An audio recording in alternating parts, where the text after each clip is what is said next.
सर्व अच्युत गोत्रे बंधू आणि भगिनी, त्याचप्रमाणे साधू संतांना दंडवत प्रणाम। आज आपण सत्संग नंबर 101 मध्ये प्रवेश करत आहोत। गेली अनेक सत्संगापासून आपण नामधारक वासनिक यांचा आचार प्रणालीच्या अनुषंगाने चिंतन करत आहोत की आपण ज्या अवस्थेत आहोत त्या अवस्थेमध्ये परमेश्वरांनी सांगितलेली आचार प्रणाली आपण कशा पद्धतीनं सांभाळू शकतो, कशा पद्धतीनं करू शकतो याचं चिंतन करत आहोत। आज आपण 100 सत्संग पूर्ण करून पुढील वाटचालीस सुरुवात करत आहोत। 101 नंबरचा सत्संग घेत आहोत। 100 सत्संग झाले त्या कारणाने अनेक सद्भक्त साधू संत यांनी फोन करून प्रत्यक्ष अप्रत्यक्ष शुभचिंतन केलं, धन्यवाद दिले, त्याबद्दल त्यांचे खूप खूप आभार। खरं म्हणजे परमेश्वर कृपा आणि साधू संत आणि वासनिक बंधूंच्या शुभचिंतनाशिवाय इथपर्यंत हा प्रवास करणं अशक्य होतं, परंतु आपला सर्वांचा उत्स्फूर्त असा प्रतिसाद आपल्याला लाभला आणि त्या अनुषंगाने तुमच्या या शुभचिंतनाने, साधू संतांच्या शुभचिंतनाने ही बळ, ही प्रेरणा भेटून आपण पुढं जात आहोत। कधी काळी असा विचारही केला नव्हता की आपण अशा पद्धतीचे सत्संग यूट्यूबवरती घेऊन जास्तीत जास्त वासनिक वर्गापर्यंत ज्ञानाच्या अनुषंगाने हा जागर प्रतीचीचा आपण करत राहू। खरं म्हणजे मनातली जी वासना आणि मनातली जी भावना होती की हा जागर प्रचितीचा जो परमेश्वराचा जो उपक्रम आहे, परमेश्वरांनी सृष्टी निर्माण करून स्वतः अवतार घेऊन वाडोवेडे फिरून या सर्वसाधारण सामान्य जीवांना, अज्ञानी जीवांना हा प्रचितीच्या ज्ञानातून जागर निर्माण केला, जागृती निर्माण केली। तोच उपक्रम आपण परमेश्वराच्या कृपेने साधू संतांच्या शुभचिंतनाने आपण करावं, हा मानस, ही विचारधारा मनात कितीतरी दिवसापासून होती आणि त्या अनुषंगाने स्वतःचा अभ्यास करता करता एक अभ्यासक्रमात तयार झाला आणि त्यातूनच नाशिक जिल्ह्यामध्ये अनेक ठिकाणी दररोजचे सत्संग आपण घ्यायला सुरुवात केली। त्यातून खूप मोठा वासनिक वर्ग, नामधारक वर्ग जोडला गेला।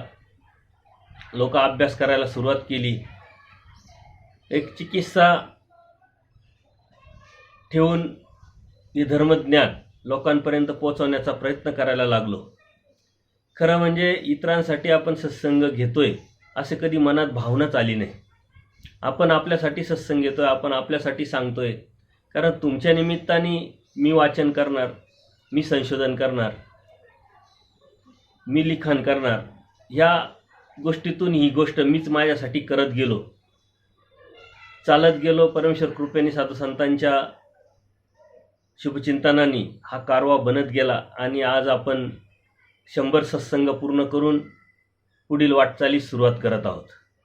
खरं म्हणजे परमेश्वराचे तत्त्वज्ञान किती सांगितलं, किती सत्संग घेतले तरी कमीच आहे, परंतु परमेश्वराच्या कृपा आणि साधू संतांचं शुभचिंतन जोपर्यंत भेटते तोपर्यंत आपण हे सत्संग घेत राहणार आहोत। खरं म्हणजे हे जे सत्संग आहे अत्यंत सर्वसाधारण नामधारक वासनिक बंधूंसाठी आपण सुरुवात केली, परंतु अनेक साधू संतांचं शुभचिंतन लाभल्या कारणाने अनेक साधू संत हे सत्संग ऐकतात आणि योग्य अयोग्य अशा प्रतिक्रिया, एक प्रेरणावाचक आशीर्वाद, एक शुभचिंतन मला कळवतात। त्यातून खूप मोठं पाठबळ भेटतं आणि पुढं जाण्याची एक ताकद, एक सामर्थ्य निर्माण होतं।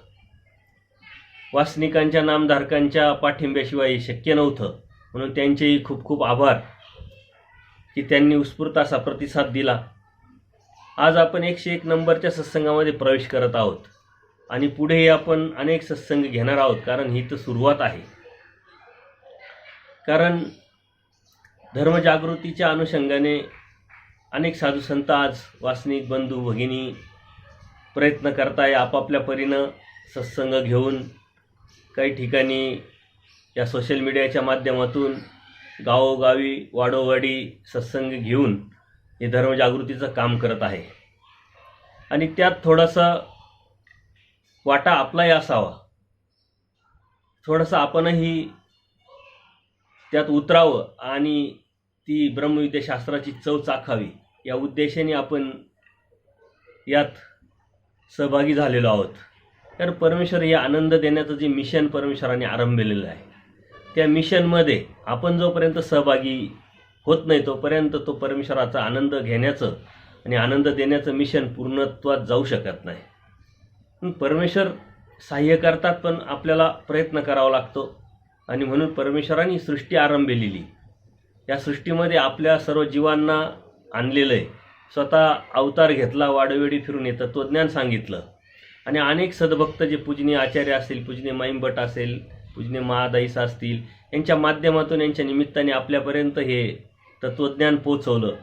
आजही अनेक साधू संतांच्या निमित्ताने आपल्यापर्यंत हे पोचतंय. कारण शास्त्र हे ब्रह्मविद्याशास्त्र खूप मोठं आहे, श्रेष्ठ आहे. ते आपल्या परीनं आपल्याला कधीच भेटू शकत नाही. आणि म्हणून गुरुजनांच्या मार्गदर्शनाने आत्तापर्यंत आपल्याला ते भेटत गेलं.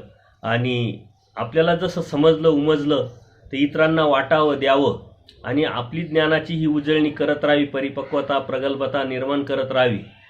आपण त्या संपर्कात सतत राहावं. एक भीती निर्माण मनामध्ये कधी कधी की आपण धर्मापासून दूर तर जाणार नाही, दूर गेलो तर आपलं काय होईल, या भीतीपोटी आपण सत्संग घेत राहिलो. आणि तोच उद्देश ठेवूनही आपण पुढेही सत्संग घेणार आहोत. आपली जी सत्संगाची जी मांडणी आहे, अत्यंत अभ्यासपूर्वक आणि नियमित सातत्यपूर्वक आणि अभ्यासाच्या अनुषंगाने अनुक्रमानुसार आपण ती घेत आलेलो आहे. प्रथमपासून ज्यांनी सत्संग ऐकले, जे सद्भक्तांनी सत्संग ऐकले, त्यांच्या प्रतिक्रिया खूप सुंदर आणि चांगल्या आहे. त्यांच्या मनामध्ये विचारामध्ये बदल तर झाला, दृष्टीमध्ये बदल तर झाला, परंतु धर्माच्या प्रती एक अभिमान, आवड निर्माण झाली. आणि तीच आपल्या सत्संगाची उपलब्धती आहे. आपण हे असेच सत्संग पुढं घेत जाणार आहोत. मागच्या सत्संगामध्ये आपण बाई परमप्रीती कीजे परी विशिष्ट बुद्धी न कीजे या सूत्रापर्यंत आलो होतो. परमेश्वराने साधकाला परमप्रीती करायला लावलेली आहे. जो आपला आहे, आपला तो कोण? परमेश्वराचे तत्त्वज्ञान चैतन्यापर असल्यामुळं, सर्वात श्रेष्ठ सर्वात उच्च असल्यामुळं आपण असा विचारच करू शकत नाही का हा आपला नाही आहे, तो आपला नाही आहे. कारण सृष्टी परमेश्वराने निर्माण केली. मायेच्या तमी भागातून सर्व जीवांना परमेश्वराने बाहेर काढलं, परंतु त्याच्या त्याच्या कर्मानुसार, त्याच्या त्याच्या प्रयत्न आणि योग्यतेनुसार हे वर्गीकरण या जीवाने निर्माण केलेलं आहे. परंतु ज्यावेळेस तुमची विचारधारा प्रगल्भ होईल, परमेश्वराच्या या विशिष्ट अवस्थेपर्यंत तुम्ही पोहोचाल, तेव्हा तुम्हाला परक कोणी वाटणार नाही. आणि म्हणून प्रेम हे जे साधन आहे परमेश्वराने हे आपल्याला करायला लावलेलं आहे. खरं म्हणजे परमेश्वराची जे प्राप्तीचे दोन साधनं आहेत, ते ज्ञान आणि प्रेम. आणि ते ज्ञान आणि प्रेम हे साधनाद्वारे परमेश्वराला आपल्याला प्राप्त करता येतं. आणि तेच साठी आपल्याला परमेश्वराने या सृष्टीत पोचवलं आहे. आपण एकमेकांवरती कसं प्रेम करतो, हे ज्ञान कसं प्राप्त करतो, ह्या ज्ञानाचा कसा विचार करून कशा कृतीत आणतो, ही प्रॅक्टिकल आपण जर सक्सेस केलं, प्रॅक्टिकल याच्यामध्ये आपण जर पास झालो, तरच परमेश्वराचं ज्ञान आणि प्रेम आपल्याला होऊ शकतं. आणि म्हणून आपण आज या समाजामध्ये राहत असताना, आपल्या जीवनात राहत असताना, कौटुंबिक जीवनात कसं राहतोय, कसं वागतोय, कसं बोलतोय, कशी कृती करतोय, यावरती परमेश्वराचं आणि आपलं नातं दृढ होण्याला मदत होणार आहे. आपण आपल्याबरोबर, आपण आपल्या समाजाबरोबर, आपल्या कुटुंबियांबरोबर, आपल्या आजूबाजूच्या समाजाबरोबर जर चांगलं वागत नसेल, तर आपण परमेश्वरापर्यंत कसे चांगले वागणार, किंवा परमेश्वराच्या ह्या कुटुंबापर्यंत, परमेश्वराच्या या संबंधियांपर्यंत कसं चांगलं राहणार, हे परमेश्वर आपलं बघत असाल. कारण ओथंबा डाव देखे, परमेश्वर हे बघतात आहे आपण कसं वागतोय, कसं पोचतोय, कसं पाहतोय, कसं राहतोय. आणि त्या अनुषंगाने आचारप्रणाली आपण समजून घेऊन ती जीवनाची एक जीवन प्रणाली, एक लाईफस्टाईल बनवून घ्यावी. कारण धर्म ही संस्कृतीशी निगडीत आहे. संस्कार म्हणजे धर्म, धर्म म्हणजे संस्कार. आणि या संस्काराच्या माध्यमातून जीवन जगण्याची कला परमेश्वराने आपल्याला या धर्मातून दिलेली आहे. जीवन खूप सुंदर आहे, अत्यंत सुंदर, रेखीव, आखीव अशा पद्धतीचं परमेश्वराने हे दिलेलं जीवन. परंतु धर्म जर त्यात मिसळला, धर्माचं जर ज्ञान आपल्याला झालं आणि त्यानुसार आपण जर वागायला सुरुवात केली तर दुग्ध शर्करायोग, जसं दूध आणि दुधात साखर जर असेल तर अतिउत्तम अशा पद्धतीचं जीवनात जर धर्म असेल, धर्माबरोबर संस्कार असेल तरच ते जीवनाला जगण्याला अर्थ आहे. अन्यथा त्या चलद्रूप नरकामध्ये गेलेले प्राणी आणि आपल्यामध्ये काही फरक राहणार नाही. आणि म्हणून धर्मजागृतीच्या अनुषंगाने आपलं या अखंड रोध परमेश्वराच्या कृपेनं, साधू संतांच्या शुभचिंतनाने आणि तुमच्या पाठिंब्याने आपण करत राहणार आहोत. आपण जागरूक व्हा, आपण जागे व्हा आणि इतरांना जागरूक करण्याचा प्रयत्न करा, कारण ती जबाबदारी परमेश्वराने आपल्यावर दिलेली. परमेश्वर आचार्यांना सांगतात, माझ्याकडून 2-4 पण तुमच्याकडून 5-7. जीव जीवाचा ऐकतो आपताचं वाक्य लागे, या अनुसारात, या नियमानुसार आपण जीवाला जर सांगितलं तर जीव ऐकू शकतात. आप्त जे आपल्या आजूबाजूला जे जीव आहे त्यांना आपण सांगितलं तर ते समजू शकतात. अशा पद्धतीने जर आपल्याला समजलेलं आहे ते इतरांना समजून सांगावं. कारण परमेश्वराने स्पष्ट सांगितलंय, हे काही साने, हे काही सोपं काम नाही म्हटले. कारण आवर धर्मापासून परधर्मी लावणं हे भक्तच करू शकतो आणि आपण त्या नियमामध्ये बसण्याचा प्रयत्न करतोय. आपली काही लायकी नाही, आपली योग्यता नाही, आपली पात्रता नाही, परंतु साधू संतांच्या शुभचित्ताने परमेश्वराच्या कृपेने आपण जर ती वासना ठेवली, आपला जो प्रयत्न तसा असला तर नक्कीच परमेश्वर आपल्याला सहाय्य करतात. खरं म्हणजे कोणी आपल्यापासून आवर धर्मापासून परधर्मी जावो का नाही जावो, लागू का नाही लावो, पण आपण आवर धर्मापासून परधर्मीच्या अनुषंगाने आपला जो रस्ता आहे, आपण जे चालतोय, जी आपली प्रगती आहे आध्यात्मिक, ती तरी होत राहावी सतत. या अनुषंगाने आपण या गोष्टीकडे बघायचं आहे आणि आपला प्रयत्न सतत चालू ठेवायचा आहे. तर परमेश्वर म्हणतात, परमप्रीती करा पण विशिष्ट बुद्धी ठेवू नका. विशिष्ट बुद्धी म्हणजे कोणत्याही जीवाला परमेश्वराच्या ठिकाणी बघू नका. कारण परमेश्वर आहे, जीव आहे, देवता आहे, प्रपंच आहे. हे चारही पदार्थ नित्याचे परमेश्वराने स्पष्ट सांगितले आहे आणि त्याची रसमिसळ किंवा एकत्रकरण कधी होऊ शकत नाही. अनादि अविद्येचा छेद केल्यानंतर सुद्धा हा जो जीव आहे हा जीवच राहतो. परमेश्वराच्या आनंदाला गेल्यानंतर, प्राप्तीला गेल्यानंतर सुद्धा हा जीवच राहतो. कारण जीव जोपर्यंत राहत नाही तोपर्यंत परमेश्वराच्या आनंद उपभोगता त्याला येणार नाही. आणि म्हणून जीवाचं, परमेश्वराचं, देवतेचं आणि प्रपंचाचं हे जे वर्गीकरण परमेश्वराने आपल्याला सुंदरपणे, द्वैतवाद आपल्याला जो सुंदरपणे मांडलेला आहे, तो जर आपण समजून घेतला तर आपल्या मनामध्ये विशिष्ट बुद्धी कोणाविषयी येऊच नाही किंवा येऊ शकत नाही. परंतु परमेश्वराने सांगितलंय, परमप्रीती करा, विशिष्ट बुद्धी ठेवू नका. परंतु निमित्तमानी जे सांगितलंय की ज्या जीवाकडून आपल्याला हा परमेश्वरी धर्म कळाला, समजला, त्याच्याकडून आपल्याला तत्वज्ञान समजलं, त्या धर्मावरती जाण्यासाठी आपल्याला प्रेरणा भेटली, त्याला आपण मानायचंय, त्याला आपण मान्यता द्यायची. मान्यता देणं म्हणजे त्याची पूजा करणं, त्याला परमेश्वराच्या ठिकाणी मानणं असं नव्हे, तर आपण आदर करायचा आहे. नाहीतरी आपली संस्कृती काय आहे की आपल्यापेक्षा जी मोठे लोक आहे, कुणी असो, त्याचा आदर करणं ही आपली संस्कृती आपल्याला शिकवते. लहानपणापासून आपण आपल्या आईवडिलांकडून हेच आपण ऐकत आलो आणि ह्या ऐकण्यातूनच आपण आपलं जीवन व्यतीत करत आलेलो आहे. त्याच्यामुळं संस्कार, संस्कृती आणि धर्म हे काही वेगळ्या गोष्टी नाही आहे. धर्म ज्यांनी समजून घेतला आहे त्यांनी तो आपोआपच संस्काराने, संस्कृतीने वागू शकतो. ज्यांनी धर्म समजून नाही घेतला त्याच्यावर संस्कार असतीलच याची काही गॅरंटी नाही. जरी संस्कार असले तर ते कितपत टिकतील याची शंका आहे. म्हणून धर्म हाच संस्कार आहे आणि म्हणून धर्म समजून घेण्याचा आपण प्रयत्न करतोय. गेली 100 सत्संग आपण या अनुषंगाने चिंतन करत आलो. वेगळ्या प्रयोगातून, वेगळ्या गोष्टीतून आपण ते समजून घेण्याचा प्रयत्न केला.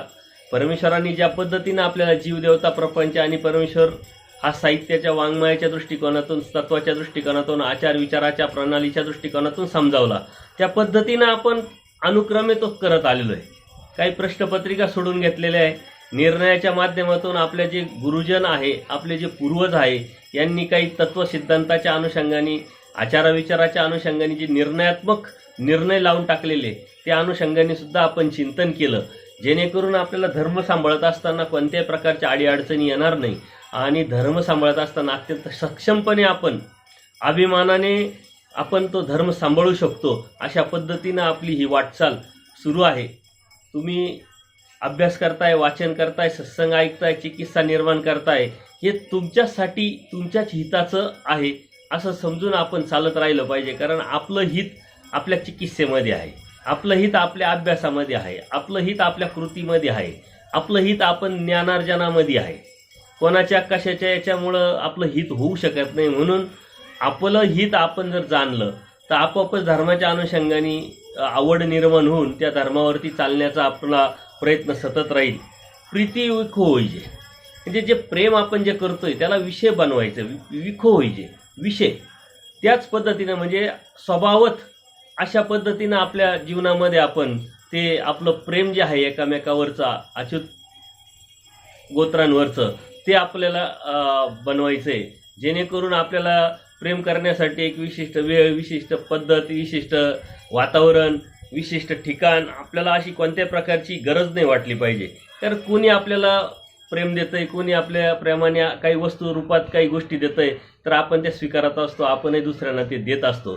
तर विषय हा जो विषय हा समजून घेणं अत्यंत गरजेचं आहे. हा ऊर्ध्वगतीचा विषय, अच्युत गोत्रीयांवरती प्रेम करणं, आपलं समजून घेणं, आपल्यावरती आपलं बनवून घेणं, तर हा ऊर्ध्वगतीचा विषय परमेश्वराने आपल्याला सांगितलेला आहे. आणि त्या ऊर्ध्वगतीच्या अनुषंगाने ह्या प्रेमाला जर विषय बनवलं तर नक्कीच परमेश्वरापर्यंत हे प्रेम आपल्याला घेऊन जाणार आहे. आणि परमेश्वराच्या 2 साधनापैकी जे प्रेम आहे तेच परमेश्वराला देण्याची इच्छा आहे. परंतु आपला तो हट्ट, आपला तो प्रयत्न असला पाहिजे. आणि प्रेम मिळवण्याचं आपलं सुद्धा साधन किंवा साध्य असलं पाहिजे. कारण जीवनाचं ध्येय आपण ठरवलेलं आहे आणि ते ठरवलं पाहिजे का परमेश्वराचं प्रेमच आपल्याला मिळावं. तर परमेश्वराने स्पष्ट सांगितलं, असन्निधानी जर तळमळ असेल, तुमचा हट्ट असेल, तर मी तुम्हाला असन्निधानी सुद्धा प्रेम देईन. तर परमेश्वर द्यायला तयार आहे तर आपणही घ्यायला तयार असलो पाहिजे. आपलाही तो प्रयत्न, आपलाही तो हट्ट असला पाहिजे. अशा पद्धतीनं आपलं जो प्रेम आहे ते विषयागत झालं पाहिजे आणि तो आपल्या जीवनाचा एक अविभाज्य घटक, अविभाज्य भाग झाला पाहिजे. हे नाटकी डुप्लिकेशन धर्मामध्ये अजिबात उपयोगाचं नाही. आपल्याला एखाद्या व्यक्तीबरोबर बोलायचं आहे, जे बी बोलायचं आहे ते अत्यंत आपलेपणाने प्रेमाने बोला. नाही तर नाही बोललं तरी कोणी काही आपल्याला वाईट म्हणू शकत नाही किंवा आपल्याला बाजूला समाजाच्या बाहेर काढू शकत नाही. परंतु करायचं तर अत्यंत निर्मळपणाने, शुद्ध भावनेने, शुद्ध हेतूने बोलायचं, अत्यंत आपलेपणाने, शुद्ध भावनेने, शुद्ध हेतूने. अन्यथा कर्मराटीमध्ये एक म्हण आहे की भांडणापेक्षा आबोला बरा आणि हिंडण्यापेक्षा झोप बरी. तर भांडण, वाद तुझं माझं करण्यापेक्षा मग आपण आबोला धरला तरी अतिउत्तम. पण बोलायचंच असेल तर अत्यंत आपलेपणाने, प्रेमाने, नाहीतरी त्याला काही पैसे लागत नाही, त्याला काही खर्च लागत नाही, कोणत्या प्रकारची एनर्जी लागत नाही. फक्त आपल्या मनातला जो युगो आहे, मीपणा जो आहे, अहंकार जो आहे तो निघाला पाहिजे. आणि दैवराटीच्या ज्ञानामध्ये म्हणजे ब्रह्मविद्याशास्त्राच्या परमेश्वराच्या ज्ञानामध्ये जेव्हा आपण जातो तेव्हा अहंकार आपोआपच आपला गळून जात असतो किंवा गळून गेलेला असतो. आपण पूजनीय माईम भटांचं जर उदाहरण घेतलं तर ते अन्य राटीत होते. जोपर्यंत त्यांना बोध झाला नव्हता, जोपर्यंत परमेश्वराची त्यांची भेट झाली नव्हती, त्यांना तोपर्यंत किती अहंकार होता. त्यांचं सर्व चरित्र आपण जाणत आहात की माईम भट्टांना 18 पुराण, वेद, शास्त्र सर्व झालेलं होतं आणि म्हणून त्यांना खूप मोठा अहंकार होता. ते अत्यंत अहंकाराने चालत, बोलत, वागत होते. परंतु जेव्हा परमेश्वराची भेट झाली तो अहंकार पूर्णपणे गळून गेला आणि तो अहंकार गळून गेल्यानंतर, बोध झाल्यानंतर एका मातंगाला ते दंडोत घालतात. व्यापाराच्या माध्यमातून जी चूल असते त्या चुलीची जी राख आहे ती उचलण्याचं व्यापार मागतात, सेवा मागतात. आणि त्यागाच्या बाबतीत तर माईम भट्टांचं दुसरं नाव त्याग आहे असं म्हटलं तर वावगं ठरू नये. म्हणजे इतका बदल परमेश्वराच्या ज्ञानात, बोधामध्ये असतो. आणि तेच ज्ञान आणि तोच बोध जर परमेश्वराने आपल्याला दिलेला आहे तर आपल्यामध्येही बदल अत्यंत गरजेचा आहे आणि परमेश्वरालाही तो बदल अपेक्षित आहे. नम्रता, लवचिकता, प्रेम हे धर्माचं लक्षण आहे. जर आपल्यामध्ये ते नसेल तर आपण धर्मामध्ये कुठंतरी कमी पडतोय किंवा आपण धर्मामध्ये नाही आहे असं समजावं, असं ओळखावं.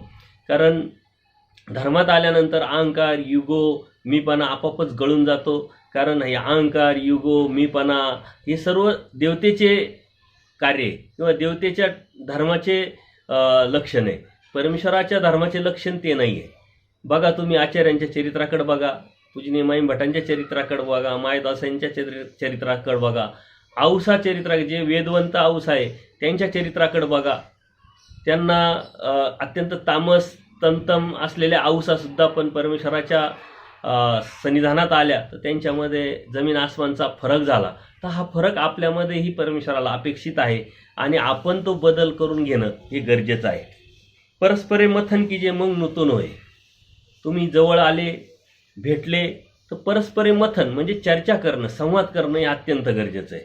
आणि जर चर्चा केली, संवाद केला तरच नूतन होतं. म्हणजे नवीन नवीन आपल्याला काहीतरी तत्वसिद्धांत कळतात, नवीन विषय कळतो, परमेश्वराच्या या धर्मातल्या काही नवीन नवीन ज्या गोष्टी असतात त्या आपल्याला कळतात.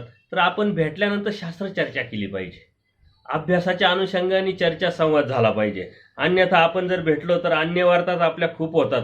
म्हणून त्या न होता शास्त्रचर्चा करून घुसळण मिसळण निघून आपल्याला त्यातून काहीतरी काढता आलं पाहिजे. जसं दूध असतं, ते दूध जर आपण घुसळण मिसळण केली तर त्यातून ताक निघतं, लोणी निघतं, तूप निघतं, म्हणजे चांगले चांगले पदार्थ निघतात. आणि तेच दूध नुसतंच भांड्यामध्ये असंच ठेवलं तर ते नासतं, म्हणजे ते कोणत्याही प्रकारे उपयोगी पडत नाही.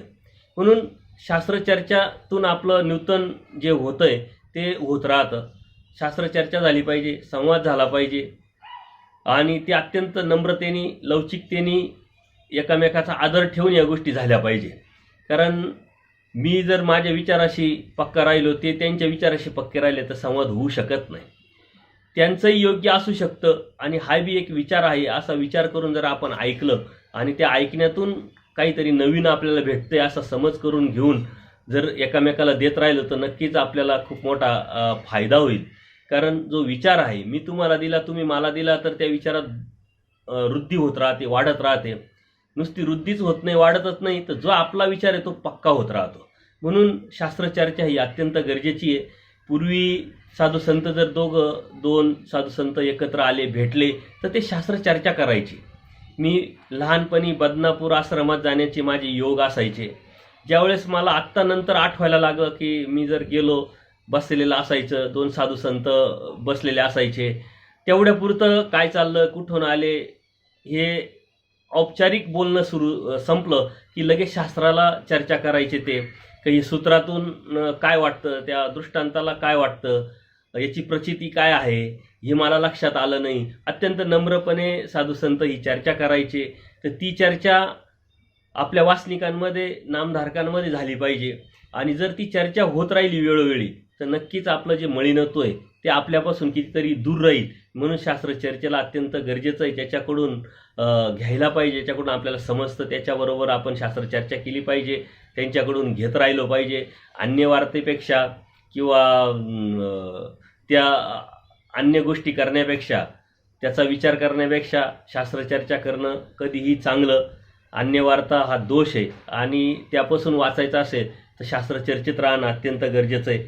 परस्परे मथन केलं पाहिजे, जेणेकरून जी गोष्ट आपल्याला कळत नाही ती दुसऱ्याकडून आपल्याला समजू शकते. आणि प्रत्येक जीवाकडे काहीतरी गुण असतात, काहीतरी ज्ञान असतं. असा कोणताही जीव नाही का तो त्याच्याकडे काहीतरी ज्ञान नाही, फक्त घेण्याची प्रवृत्ती आपली असली पाहिजे. असा कोणताही जीव नाही आहे का तो सर्व दोषच आहे, त्याच्यामध्ये काही गुणच नाही आहे. खरं म्हणजे शास्त्रामध्ये अत्यंत सुंदर असं चांगलं मनुष्य आणि वाईट मनुष्य याच्या व्याख्या आलेल्या आहे. चांगला मनुष्य म्हणजे कमीत कमी दोष आणि वाईट मनुष्य म्हणजे कमीत कमी गुण. म्हणजे याचा अर्थ गुण सर्वांकडे आहे, परंतु गुण घेण्याची जर वृत्ती आणि प्रवृत्तीने आपली भूक जर असेल तर आपण कोणाकडून ते घेऊ शकतो. हे करत असताना मात्र शास्त्रचर्चा करत असताना शोक्ती, शास्त्रोक्ती, लोकोक्ती या तिन्ही युक्ती परित्यज्याने येथीच्या उत्पत्ती उत्पन्न व्हावे. सोक्ती म्हणजे आपल्या मनाचंच. काही लोक असतात की त्यांचा शास्त्र खूप अभ्यास झालेला नसतो, काही ऐकलेला नसतो, पण मनानेच आपलं शास्त्र दामटणं, वचनाचे वेगळे अर्थ लावणं, मनानेच दृष्टांताचे अर्थ लावणं हे झालं नाही पाहिजे. परत शोक्तीचं इथं अजिबात चालत नाही, त्याला काही अर्थ नाही. शास्त्रोक्ती म्हणजे पुराण, वेद, शास्त्र या अन्य जे देवतेचे जे शास्त्र आहे, वाङ्मय, साहित्य, त्याची चर्चा आपल्याकडून झाली नाही पाहिजे. ती एक अन्य वार्ताच आहे. लोकोक्ती जे ऋषीमुनींनी लिहून ठेवलेले जे वाङ्मय साहित्य त्या संदर्भात याचा त्याग परमेश्वराने करायला लावलेला आहे. या तिन्ही उक्ती परित्यजीने म्हणजे याचा त्याग करून शास्त्रचर्चा झाली पाहिजे. येथीच्या उत्पत्ती उत्पन्न म्हणजे परमेश्वराच्या ब्रह्मविद्या शास्त्राच्या अनुषंगाने आपली योग्यता कशी वाढेल ती शास्त्रचर्चेतून आपल्या ज्ञानामध्ये कशी भर पडेल अशा अनुषंगाने ही चर्चा झाली पाहिजे. याचं आपण नक्कीच भान ठेवलं पाहिजे. कारण परमेश्वराचं हे तत्वज्ञान जर अभ्यासायचं असेल तर आडात असेल तर पोऱ्यात येईल. त्याच्यासाठी सत्संग ऐकणं, त्याच्यासाठी लीळाचरित्र वाचन करणं, दृष्टांत वाचन करणं. साधू संत आज आपण खूप भाग्यवान आहोत की हे जे तत्वज्ञान आहे हे आज आपल्याला मोबाईलच्या माध्यमातून, सोशल मीडियाच्या माध्यमातून घर बसल्या भेटतं आहे. जे आपलं शास्त्र आहे ते आपल्या बोलीभाषेच्या मराठीत साहित्य संपादित केल्यामुळं आपल्याला ते वाचायला भेटतं आहे. जर आपल्याला ते समजत नसेल तर कोणत्याही साधू संतांना तुम्ही मिनिटामध्ये फोन लावून शास्त्र चर्चा करू शकतात, मार्गदर्शन घेऊ शकतात. फक्त ती आपली वासना असली पाहिजे. त्याच्यामुळं आपण खूप भाग्यवान आहोत की हे शास्त्र फक्त आपली व्यसन असलं पाहिजे, आपली आवड असली पाहिजे. आणि ती आवड असल्यानंतर ती नियमन, ती उत्सुकता, ती चिकित्सा आपल्यामध्ये, ती भूक जर असेल तर ते घेणं अत्यंत सोपं आहे. फक्त ती घेण्याची प्रवृत्ती आणि तयारी जर आपली असली तर नक्कीच आपल्याला ती घेता येईल. परंतु घेण्यासाठी परमेश्वरांनी सांगितलंय, चर्चा करा म्हटले. ती चर्चा पण कशी असावी कशी नसावी याचं सुद्धा नियम करून टाकलेलं नाही. तर ती चर्चा एवढी वाद जाते, तो संवाद विसंवादात जाऊ शकतो, तुझं माझं करण्यात जाऊ शकतो आणि वाद होण्याची शक्यता असते. तर हे करत असताना सोक्ती, शास्त्रोक्ती, लोकोक्ती याचा त्याग करून परमेश्वराच्या ब्रह्मविद्याशास्त्राचाच आपण प्रमाण घेऊन, ब्रह्मविद्याशास्त्राचेच तत्वसिद्धांत, आचार, विचार प्रणाली घेऊन आपण शास्त्रचर्चा केली पाहिजे. ती नियमावली आपण आपली बांधून जर घेतली तर नक्कीच आपल्या त्या ज्ञानामध्ये भर पडेल. आणि आपण भेटल्यानंतर नक्कीच एकामेकाला हेच विचारलं पाहिजे का तुमचा अभ्यास काय चालू आहे, तुम्ही वाचन करता की नाही, सत्संग ऐकता की नाही, या सूत्राचं काय, त्या सूत्राचं काय. जर यदा कदाचित तो करत नसेल तर त्याला थोडी लाज वाटेल, तो करायला सुरुवात करेल. करत असेल तर त्यातून आपल्या ज्ञानामध्ये भर पडेल. म्हणजे दोन्ही बाजूनी फायदाचे. आपल्या निमित्ताने तो अभ्यास करायला सुरुवात करेल, अन्यथा त्याच्या निमित्ताने आपल्या ज्ञानात भर पडेल. साधू संत आपल्याकडे 365 दिवसामध्ये 100 वेळा तरी येत असतात. काही कोणत्या तरी निमित्ताने, कोणत्या तरी कारणाने आपल्याकडे आल्यानंतर आपण नम्रतेने 2 दंडोत साधू संतांना घातले, त्यांना 2 प्रश्न विचारले, लीळा विचारली, सूत्र विचारले, दृष्टांत विचारले. त्यांनाही खूप सुख वाटतं, आनंद वाटतो का कोणीतरी शास्त्र अभ्यासतंय, कोणीतरी उत्सुकता किंवा चिकित्सा ठेवतंय, त्यांची पण उजळणी होते. यदा कदाचित एका साधू संतांनी जर सांगितलं की बाबा मला त्याच्यावरती काही अभ्यास केलेला नाही आहे तर त्यांचा जास्त आदर करा. कारण ते कबूल करतात, त्यागी असतात. त्याग करणं हा सर्वात मोठा गुण त्यांच्याकडून आपण घ्यावं. एवढा अभ्यास नसताना, ती जाणीव नसताना ही घरातून बाहेर पडले, त्याग केलं, हे आपल्यासाठी कमी प्रेरणादायी नाही आहे. म्हणून परीक्षा घेण्याच्या उद्देशाने यांना काय येतंय काय नाही ह्या भाव न ठेवता आपल्या ज्ञानामध्ये कसा भर पडेल. आणि परमेश्वरांनी सांगितलंय म्हणून आपली शास्त्रचर्चा कशी व्हावीत, साधू संतांबरोबर आपण नम्रतेने शास्त्रचर्चा केली पाहिजे. नामधारकाबरोबर, वासनिकाबरोबर, ज्या ज्या योग्यतेचे ते जे लोक आपल्याला अच्युत पंथी, अच्युत गोत्र किंवा परमार्गातले साधक भेटतील त्या पद्धतीने आपण ही चर्चा, चिंतन, मंथन केलं पाहिजे. कारण हे अदृश्य शास्त्र आहे. हे जे दुर्मिळातलं दुर्मिळ, रहस्यातलं रहस्य, सर्वस्त्र श्रेष्ठ असं शास्त्र आहे. ते ब्रह्मविद्याशास्त्र जे आहे हे धरल्या जात नाही. कारण ते निर्गुण परब्रह्म परमेश्वराचं शास्त्र आहे. तेवढं सोपं नाही आहे. म्हणून ते कुठूनही कसंही कधीही घेत राहावं, ती भूक सतत ठेवत राहावी. कारण तुम्ही ठरवलं की चला आपण विशिष्ट वेळ आली, विशिष्ट वय आलो का मग आपण अभ्यासाला सुरुवात करू, मग तेव्हा अभ्यास करू, तर कधीच असं होत नाही. त्याच्यामुळं थोडं थोडं ती गोष्ट घेत राहिली पाहिजे. थोडं थोडं आपल्याला ते मिळवत आपलं राहिलं पाहिजे. थेंबे थेंबे तळे साचे अशा पद्धतीने त्याचा संग्रह आपण आपला निर्माण केला पाहिजे. कारण हे रहस्य आहे, त्याची उजळणी पण झाली पाहिजे. सतत सतत आपलं त्याचं चिंतन, घोक पण झाला पाहिजे. समजून घेतलं तर आपल्याला ते नक्कीच त्याच्याबद्दल आवड निर्माण होऊन त्यावरती जाण्याचा आपण प्रयत्न पण करतो. कारण हे सर्वश्रेष्ठ चैतन्यापर परमेश्वर, त्या परमेश्वराचं हे शास्त्र ते परमेश्वरा इतकंच श्रेष्ठ आणि परमेश्वरा इतकंच पलीकडचं उंच असल्यामुळं आपल्याला सुद्धा त्या लेवलला जाऊन ते शास्त्र आपल्याला घ्यावं लागणार आहे. आपली विचारधारा तेवढीच प्रगल्भ, तेवढीच बोल्ड, तेवढीच मोठी जर केली तरच ते परमेश्वराचं शास्त्र पण आपल्याला कळणार आहे. त्याच्यासाठी हे होऊनी कवनाचे घर न रिगी, हे आपणची याचे घर रिगीजे. हे स्वतःहून काही आपल्या घरामध्ये किंवा आपल्या बुद्धीमध्ये, आपल्या विचारामध्ये किंवा आपल्या जीवनामध्ये येऊ शकत नाही. आपोआप ही जादूची कांडी नाही, फिरवली आणि आपल्याला ज्ञान झालं, किंवा कोणी साधू संतांनी आपल्या डोक्यावरती हात ठेवला आपल्याला ज्ञान झालं, किंवा एखादं विशिष्ट स्थान केलं आपल्याला ज्ञान झालं, असं कधी होत नाही. त्याच्यासाठी प्रयत्न हा अत्यंत महत्त्वाचा आहे. ते मिळवायचं वासना ठेवली, मिळवायचा प्रयत्न केला, परमेश्वराने सांगितले ते नियमामध्ये राहून आपण ते मिळवायचा आपण जर प्रयत्न केला तरच ते आपल्याला मिळणार आहे. ते आपणहून आपल्याला प्रयत्न करावा लागणार, आपणहून ते स्वतःहून आपल्या हृदयात किंवा आपल्या मनात, आपल्या बुद्धीत, आपल्या ज्ञानात कधी येऊ शकत नाही. म्हणून आपल्या आवडीनं ते अभ्यास करून ते हृदयात आणावं लागतं. त्याच्यासाठी प्रयत्न हा अत्यंत महत्त्वाचा असतो. आणि कोणतीही गोष्ट भौतिक जगामध्ये सुद्धा जर आपल्याला काही मिळवायचं असेल तर त्याच्यासाठी प्रयत्न अत्यावश्यक असतो. कोणतीही गोष्ट मिळवायची, एखादी वस्तू मिळवायची, त्यासाठी प्रयत्न आपल्याला महत्त्वाचा असतो आणि तो आटोकाट आपण करत असतो. आणि ती वस्तू मिळून आपल्याला भेटणार काय असतं, अगदी थोडंसं सुख म्हणा किंवा तेवढी वेळपुरती आपल्याला त्याचं आधार. परंतु हे जे शास्त्र आहे, हे जे ज्ञान आहे, हे परमेश्वराचं शास्त्र आपल्या जीवनामध्ये सतत आपल्याबरोबर शिदोरी म्हणून राहणार आहे.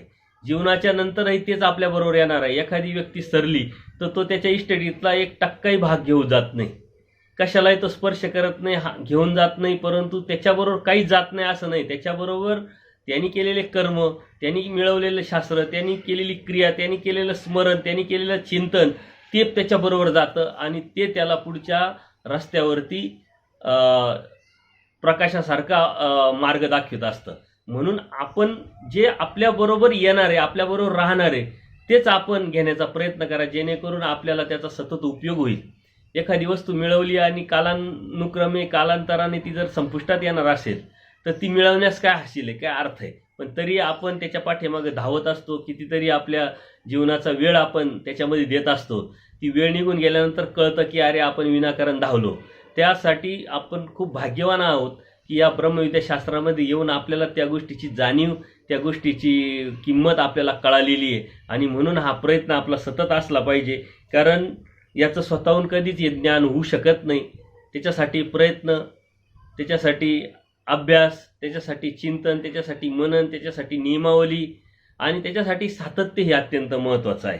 आणि त्याच्यासाठी आपण सतत प्रयत्नशील असेल तर नक्कीच परमेश्वर सहाय्य करतात. कोणाची आपली जी वासना असेल त्या वासनेप्रमाणे परमेश्वर ती वासना पूर्ण करायला कधीही तयार असतो. आपल्या प्रत्येक वळणावरती, आपल्या प्रत्येक चढ उतारावरती परमेश्वर या ब्रह्मविद्याशास्त्राच्या अनुषंगाने किंवा धर्माच्या अनुषंगाने आपल्याला सहाय्य करायला उभे असतात. फक्त आपले 2 पाऊल असतील तर परमेश्वर 10 पाऊलं टाकतात. फक्त सुरुवात मात्र आपली असली पाहिजे. आपलं हित कशात आहे, आपलं हित समजून आपला तो प्रयत्न तशा पद्धतीचा जर असेल तर नक्कीच परमेश्वर सहाय्य करतात. आणि त्याच्यासाठी आपण नियमावली ठेवली पाहिजे, कारण या संसारामध्ये राहत असताना आपल्याला वेळच भेटत नाही. एक इंग्लिश तत्त्वज्ञ त्यांनी एक गोष्ट सांगितली का ज्याला खूप कामं असतात त्याच्याकडे भरपूर वेळ पण असतो म्हणे. म्हणजे ज्याला खूप कामं असतात त्याच्याकडेच वेळ असतो, आणि ज्याला काहीच कामं नसतात, म्हणजे जो रिकामटेकडे असतो ना, त्याला काही वेळ पण नसतो त्याच्याकडे. कारण एखादा रिकामा माणूस असतो, त्याला जर विचारलं ना अरे असं असं काम आहे, तो म्हणतो मला वेळ नाही. आणि काम काय, तर काम काहीच नाही. परंतु ज्याच्याकडे भरपूर कामं असतात त्याला जर सांगितलं तर तो म्हणतो ठीक आहे, मी नियोजन करतो, त्या गोष्टीसाठी मी वेळ काढतो आणि ते वेळ देईल मी आणि ते मला मिळवायचा प्रयत्न मी करेल. म्हणजे त्याच्याकडे तो वेळ काढतो म्हणून वेळ असतो, त्यांनी त्याच्याकडे नियोजन असतं म्हणून वेळ असतो. हे आपण लक्षात घेतलं पाहिजे. आज आपल्याकडे वेळच नाही आहे का, आता आपण संसारामध्ये अडकून गेलेलो आहे. आणि संसार किती करायचा, केव्हा करायचा, कसा करायचा, किती करायला पाहिजे आणि किती केल्यानंतर तो संपणार आहे हे आपल्याला अजिबात माहीत नाही. कारण संसाराची ही जी शेपटी ही खूप मोठी आहे. त्याच्यासाठी परमेश्वराने स्पष्ट सांगितलं, जो अवसर विषयाशी तोच ब्रह्मविद्येशी. तर आज आपण हे करतोय, संसार करतोय, विषय उपभोगतोय, तर त्याच वेळेस ब्रह्मविद्याशास्त्र मिळवण्याची सुद्धा वेळ आहे. ती वेळ ज्यांनी पकडली त्याचं जीवन सुंदर, त्यांनी जी वेळ पकडली त्याचं तो भाग्यवान. अन्यथा त्यांनी जी वेळ दवडली तर त्याला भविष्यात जरठाधर्मी अधिकार नाही. वेळ निघून जाते संसारामध्ये. वेळ निघून गेल्यानंतर ते उतार वयाबरोबर उतार बुद्धी आणि त्यानंतर आपल्याला ते ज्ञान संभवतही नाही आणि मिळू शकत नाही. आणि त्या त्यागाला आणि ज्ञानयुक्त त्यागाला खूप मोठा फरक आहे. म्हणून आज आपल्याला परमेश्वर कृपेने खूप मोठं भाग्य लाभलेलं आहे की आपण अशा वयामध्ये, अशा वेळेमध्ये अभ्यास करतोय. आपल्याला उपलब्धी त्याची झालेली आहे, तर त्या संधीचा फायदा आपण उचलला पाहिजे. कारण हे स्वतःहून तर येत नाही, पण आपण प्रयत्न केला तर नक्कीच आपल्याला ते भेटल. हे आपण पे दीजे तरी हे आपण पे दे, या शास्त्राला जर आपण आपलेपण दिलं, आपलेपणाने ते आपण घेण्याचा प्रयत्न केला, तर नक्कीच आपल्याला ते ब्रह्मविद्याशास्त्र जे आहे ते आपल्याला भेटू शकतं. कारण आपलेपण त्याला दिलं पाहिजे. आपलेपण दिलं म्हणजे काय, की वासना ठेवणं, इच्छा ठेवणं, प्रयत्न करणं, ते आपलेपणाने अत्यंत नम्रतेने जिथून भेटेल, ज्यांच्याकडून भेटेल ते घेण्याचा प्रयत्न करणं, ते आपलेपण आहे. ती वासना निर्माण करणं की मला हे समजून घेतलं पाहिजे, मला हे मिळवायचं आहे, मला हे मिळाल्याशिवाय परमेश्वर प्राप्ती होऊ शकत नाही. ज्ञानाशिवाय परमेश्वर म्हणतात ज्ञानमोचक, ज्ञानाशिवाय जर मला माझ्या जीवनाचं मुंचन होणार नसेल, माझ्या जीवनाचं हित होणार नसेल, तर मला ज्ञान घेतल्याशिवाय पर्याय नाही. ही आपलेपण देणं, हे आपण इच्छा वासना ठेवणं, प्रयत्न करणं अत्यंत गरजेचं आहे.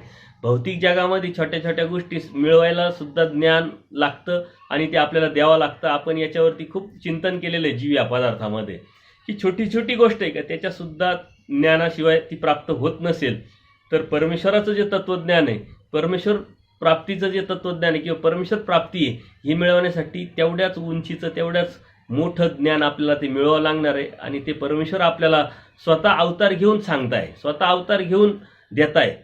हे आपलं भाग्य आहे. बघा, इतर धर्मियांचा जर विचार केला तर तिथं परमेश्वर अवतार जे आहे हा विषयच नाही आहे.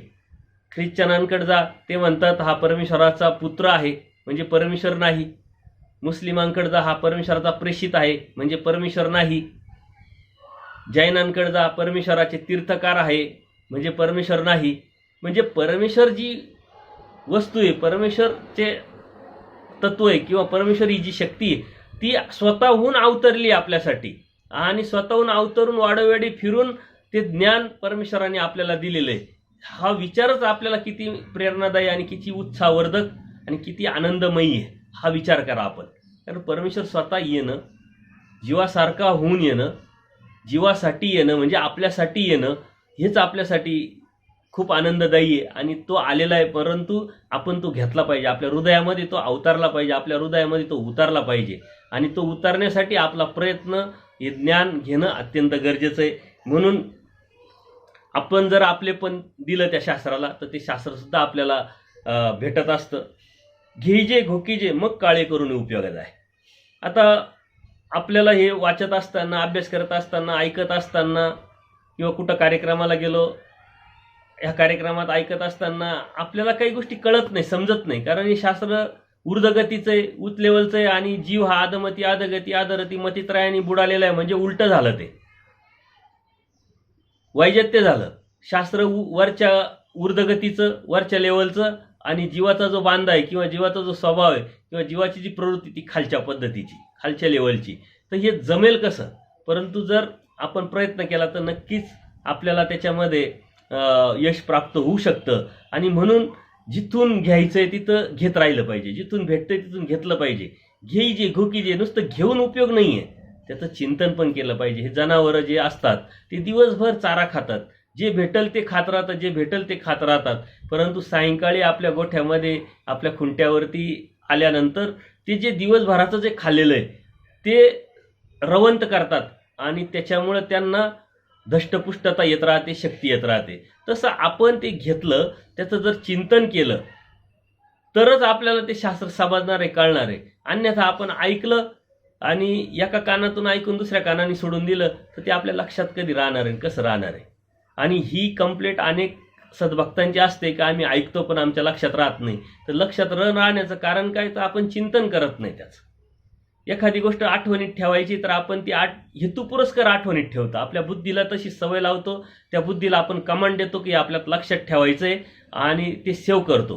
ती फाईल एकदा सेव्ह झाली का मग वेळ काळानुसार आपल्याला बरोबर ते आठवतं आणि आपण ते सांगतो. बरं, फक्त ही ऊर्ध्वगतीतच आपल्या लक्षात राहत नाही. आपल्याला जर एखाद्याने विचारलं पिक्चरचे नावं सांगा, हिरोईनचे नावं सांगा, एखाद्या घटनेविषयी हकीकत सांगा, एखाद्या पिक्चरची स्टोरी सांगा किंवा एखादा घडलेला प्रसंग आपल्या जीवनातला सांगा, आपण फटाफट सांगतो. 25 वर्षापूर्वीचा प्रसंग सुद्धा सांगू शकतो. याचा अर्थ आपल्या लक्षात राहत नाही असं नव्हे, पण काय लक्षात राहत आणि काय नाही लक्षात राहत हे संशोधनाचा विषय. म्हणून ऊर्ध्वगतीचं आहे ते लक्षात ठेवण्यासाठी सुद्धा तेवढ्याच पद्धतीचं चिंतन मंथन आपण असलं पाहिजे. म्हणून घेईजे घोकीजे, घोकणं महत्त्वाचं आहे. घेत तर राहतो आपण, पण घोकणं महत्त्वाचं. आपण जेवण केलं पण ते आपल्या अंगाला लागलंच नाही तर त्याच्यापासून दष्टता शक्ती येणार कशी? आपण जर आजारी असेल, ते पचन प्रक्रिया जर आपली खराब असेल तर त्या घेण्याला काही अर्थ राहत नाही. म्हणून आपण घेतल्यानंतर ती घोकलं पाहिजे, म्हणजे चिंतन केलं पाहिजे, मनन केलं पाहिजे, त्याच्यावरती योग्य अयोग्य असं समजून घेतलं पाहिजे. तो विषय समजत नसेल तर आपल्या गुरुजनांकडून आपण तो समजून घेतला पाहिजे. आणि ते समजून घेतल्यानंतर मात्र तुमच्या डोक्यात नंतर सतत ते राहणार आहे. घेईजे घोकीजे मग काळे करून उपयोगात आहे. म्हणजे कधीतरी केव्हा तरी आपल्याला ते वेळेनुसार काळेनुसार ती बरोबर ती उपयोगी आपल्याला पडत असते.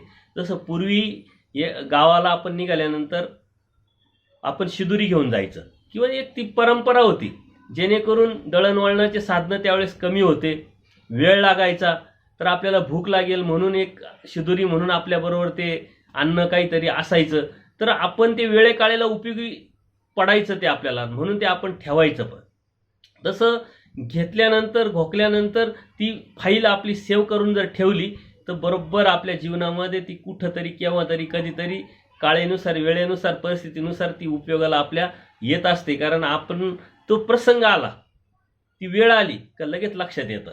कितीतरी सद्भक्त आहे त्यांना येतं, लीळा ऐकलेले असतात, चिंतन केलेलं असतं, मनन केलेलं असतं, पण सांगायला सुरुवात केल्यानंतर लक्षात येतं का अरे हा बरोबर ही लीळा आपल्याला येते. किंवा स्थानं केलेले असतात पण त्या स्थानावर परत जाण्याचा योग आला का मग तो सांगतो अरे मी पूर्वी हे स्थान केलेलं आहे, त्या स्थानाची अशी अशी लीळा आहे. पण जोपर्यंत समोर येत नाही तोपर्यंत त्या गोष्टी लक्षात येत नाही. म्हणून त्याच्यासाठी चिंतन मनन अत्यंत महत्त्वाचं आहे. ते वाया जाणार नाही आहे, ते कधीतरी केव्हा तरी परिस्थितीनुरूप आपल्याला ते उपयोगी पडणार आहे. म्हणून आपण घेत राहावं, कळो का न कळो. आचार्यांना ज्यावेळेस बोध झाला, परमेश्वरांनी त्यांना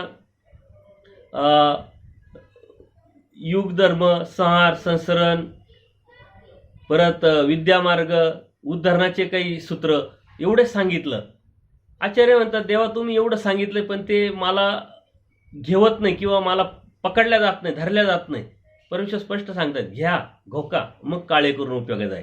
ते घेत राहा, ते बरोबर उपयोगी लावणारे आम्ही आहोत. तुम्ही वासना ठेवा, तुमचा प्रयत्न चालू ठेवा, तुम्हाला पण ते उपयोगी पडणार आहे. तशा पद्धतीनं आपण सुद्धा हे शास्त्र कळत नाही समजत नाही म्हणून त्याच्याकडे दुर्लक्ष न करता किंवा आपल्याला वेळच नाही, या संसारातून वेळ निघाल्यानंतर आपण करू पाहू असा विचार न करता ते जिथून भेटलं तितकं घेत राहिलं पाहिजे, त्याचं चिंतन केलं पाहिजे. एक दिवसाचा नियम आपण ठेवला पाहिजे की दिवसभरात एक लीळा किंवा एक सूत्र, एक दृष्टांत, एखादा सत्संग ऐकल्याशिवाय आपला दिवस आपण वाया घालवायचा नाही. अशा पद्धतीनं आपण ते जर नियम जर लावला तर नक्कीच ते थोडं थोडं आपल्या उपयोगी पडेल. बघा आपण सत्संग घ्यायला सुरुवात केली आणि 100 सत्संग झाले, आपण कधी विचार केला नव्हता. आणि हे सत्संगाच्या अगोदरही कितीतरी सत्संग झाले परंतु त्याचं रेकॉर्डिंग झालं नाही, ते तुमच्यापर्यंत पोहोचलं नाही. त्याचं नियोजन केलं की अधिक सद्भक्तांपर्यंत आपल्याला जर पोहोचायचं असेल तर ह्या सायन्सचा टेक्नॉलॉजीचा वापर केला पाहिजे. कारण परमेश्वरांनी स्वतःची ओळख देताना स्पष्ट सांगितलंय सकळे ज्ञान आणि सकळे विज्ञान. परमेश्वराचंच हे विज्ञान आहे, परमेश्वराने ते डेव्हलप केलेलं आहे. आपण सुद्धा ते परमेश्वराच्या ह्या शास्त्रासाठी आपल्या हितासाठी परमेश्वराच्या धर्माच्या अनुषंगाने जर लावलं तर ते चुकीचं नाही आहे. कारण बोध आणि बोधशक्ती परमेश्वराकडूनच भेटणार आहे आणि परमेश्वरच देणार आहे. आपण फक्त माध्यम आहोत. जसं आपण माध्यम तसं हा सोशल मीडिया किंवा मोबाईलसुद्धा हे माध्यमच आहे. देणारा तो आहे, आपली ती वासना असली पाहिजे. अशा अनुषंगाने आपण सुरुवात केली आणि 100 सत्संग झाले. असे हजारो सत्संग आपल्या पुढं होत राहणार आहे. फक्त आपला प्रयत्न, आपण सातत्य, आपले नियम अत्यंत गरजेचे आणि ते आपण करणं गरजेचं आहे. तर म्हणून घेत राहिलं पाहिजे, चिंतन केलं पाहिजे, ते बरोबर उपयोगी त्यावेळेस आपल्याला येत राहतं. देव स्पष्ट सांगतात आताचे तौ ऐसे घेपे पाठी अनुभवे जाणार. तुम्ही घेत राहा, ज्या पद्धतीनं तुम्ही घेत राहात. शास्त्र जे आहे प्राप्त करतेवेळी श्रद्धापूर्वक, प्रेमपूर्वक, नम्रतापूर्वक आपण जर घेत राहिलो आणि ते आचाराच्या करतेवेळी किंवा विचाराच्या करतेवेळी बरोबर ते अनुभवाला आपल्या येत राहतं, त्याचा उपयोग आपल्याला नक्कीच होत राहतो. कारण कोणती गोष्ट वाया जात नाही, भौतिक जगामध्ये सुद्धा आपण संग्रह करतो की ही वस्तू आहे, चला टाकाऊ जरी असली तरी तिचा कधीतरी उपयोग होणार आहे म्हणून आपण बाजूला ठेवत असतो. तर भौतिक जगामधली एखादी गोष्ट सुद्धा जर आपल्या जीवनात कधीतरी उपयोगी पडते तर हे धर्मशास्त्र, हे परमेश्वराचं शास्त्र आहे, सर्वश्रेष्ठ शास्त्र आहे, ते कधीच वाया जाणार नाही. त्याच्यामुळं आपण ते घेतल्यानंतर ज्यावेळेस आपण त्याग करायला जाऊ, आचरण करायला जाऊ, विचार करायला जाऊ किंवा समाजामध्ये जाऊ, कुठंतरी आपल्या अडीअडचणीच्या वेळेस ते नक्कीच आपल्याला उपयोगी पडत असतं, आपल्याला मार्ग दाखवत असतं, आपल्याला प्रेरणा देत असतं. म्हणून आपण ते घेत राहिलं पाहिजे आणि त्याचा संग्रह आपण घेतला पाहिजे. मग ते अनुभवात आपल्याबरोबर, प्रतितीत आपल्याबरोबर ते येत राहतं. कारण आपण आज जे चिंतन करतोय ते चिंतन आचाराच्या अनुषंगाने करतोय. ते घेतलं, समजलं तर आपण आचार करणार आहे. ज्यावेळेस आपण ते घेतलं का मग समजतं की अरे आपण हे करू शकतो आणि करायला पाहिजे. ही प्रतीती आपल्याला आजच आलेली आहे. कितीतरी सद्भक्तांनी प्रतिक्रिया दिल्या की आम्ही अशा पद्धतीनं विचार केला नव्हता, तशा पद्धतीने विचार केला नव्हता. अजूनही कितीतरी वचनं आपल्या पुढे येणार आहे की जे आपल्या जीवनामध्ये कितीतरी उपयोगी पडणार आहे. ह्या जीवन जगत असताना जितकी संस्कृती धर्माच्या ज्ञानाच्या अनुषंगाने आपल्याला ती शिदोरी बरोबर घेता येईल तेवढी आपल्याला घेऊन जर पुढं आपण गेलो तरच आपलं ध्येय आपल्याला गाठता येणार आहे. आणि हे जात असताना कुठंतरी केव्हा तरी कोणतं तरी तत्व, कोणता तरी आचार, कोणता तरी विचार आपल्याला उपयोगी पडणार आहे. म्हणून परमेश्वर म्हणता ही घ्या आणि गाठोडा आपल्याबरोबर ठेवा, म्हणजे ते बरोबर अनुभवे आपल्याला जाणार. हे वचन, हा वचनार्थ, वचन जाओ निधीचे वचन म्हणजे परमेश्वरांनी सांगितलेलं जे तत्व आहे, सिद्धांत आहे, ते वचन रूपाने आपल्याला भेटलेलं आहे. नाही काही जास्त खूप काही कळालं त्याचे तत्व, सिद्धांत, स्थळपोथी किंवा दृष्टांत, तरी वचन आणि वचनार्थ तरी आपण समजून घेतला पाहिजे, तो जाणून घेतला पाहिजे आणि तो आपल्या संग्रह असला पाहिजे. म्हणूनच आपण आज वचन आणि शब्दाचा अर्थ बघतोय आणि ते शब्दाचा अर्थ आपल्या जीवनामध्ये आत्ता चालत असताना कसे उपयोगी पडू शकतात, जीवन जगण्यासाठी त्याचा कसा आपल्याला उपयोग होऊ शकतो, धर्म सांभाळण्यासाठी कसा आपल्याला उपयोग होऊ शकतो, या अनुषंगाने आपण चिंतन करतोय. आणि त्याचं चिंतन करत असताना आपल्याला लगेच लक्षात येतं की अरे आपण या बाजूनी विचारच केला नव्हता, या दृष्टीने आपण विचारच केला नव्हता. तर हे आपण घेतलं पाहिजे. खूप काही अभ्यास नाही केला पण वचनार्थ तरी आपल्याबरोबर असला पाहिजे, आपल्या जीवनात असला पाहिजे. कारण परमेश्वर वचन या शब्दाचा अर्थ आपण शब्दाच्या मराठीत काय घेतो की प्रॉमिस. तसं परमेश्वराने आपल्याला वचन दिलेलं आहे, प्रॉमिस केलेलं आहे आणि म्हणून ते वचन पाळण्यासाठी परमेश्वर सुद्धा कटिबद्ध आहे. परंतु आपणही परमेश्वराला काही वचन दिलेलं असतं ते सुद्धा आपण कटिबद्ध असलो पाहिजे. म्हणजे आचाराच्या त्यागाच्या अनुषंगाने आपण जर कटिबद्ध असेल तर परमेश्वर सुद्धा ते वचन आपल्याला दिलेलं आहे ते पाळण्यासाठी कटिबद्ध असतात. म्हणून वचन आणि वचनार्थ तरी आपल्याला समजला पाहिजे, कळाला पाहिजे आणि तो आपण आपल्या संग्रही असलाच पाहिजे. खूप काही ज्ञानाची आवश्यकता नाही, खूप काही 5 स्थळं झाले पाहिजे, खूप काही 7 ग्रंथ झाले पाहिजे, आपल्याला पोथी आली पाहिजे, पोथी सांगता आली पाहिजे, असं काही नाही आहे. कारण परमेश्वराच्या प्राप्तीसाठी आपल्याला जे जीवन जगायचं आहे किंवा जो जीवनाचा रस्ता आपल्याला कापायचा आहे त्याच्यासाठी किती गरजेचं आहे, प्राथमिक अवस्थेतलं आपलं हे तत्वज्ञान आपण समजून घेतोय. आणि ते खूप अवघड नाही आहे, खूप कठीण पण नाही आहे, श्रेष्ठ आहे, परमेश्वराचं आहे. परंतु जर परमेश्वर सर्वश्रेष्ठ आहे आणि त्या परमेश्वर सर्वश्रेष्ठ असताना परमेश्वराने आपल्याला बोधरूपी स्पर्श केलेला आहे तर याचा अर्थ आपणही त्या योग्यतेचे आहोत, आपणही त्या लायबल आहोत असे विचार करून आपल्याला ते जर परमेश्वराने बोध दिलाय तर हे ज्ञान होण्याला सुद्धा आपण योग्य आहोत, योग्यता आहे आणि ते करण्याला सुद्धा आपली योग्यता आहे असा होकारात्मक विचार करून आपण चाललं पाहिजे. नाहीतर माझा अधिकारच नाही, मी जोडलेलंच नाही आहे, मी प्रयत्न करतोय पण मला समजतच नाही, मला कळतच नाही आहे, जेव्हा योग येईल तेव्हा येईल असा जर विचार केला तर परमेश्वराने जो बोध दिलाय तसा विचार परमेश्वराने कधीच केलेला नाही. ज्यावेळेस तो वेळ आलेला आहे त्यावेळेस ते आपल्याला दिलेलंच आहे आणि त्याच्यासाठी आपला प्रयत्न असला पाहिजे.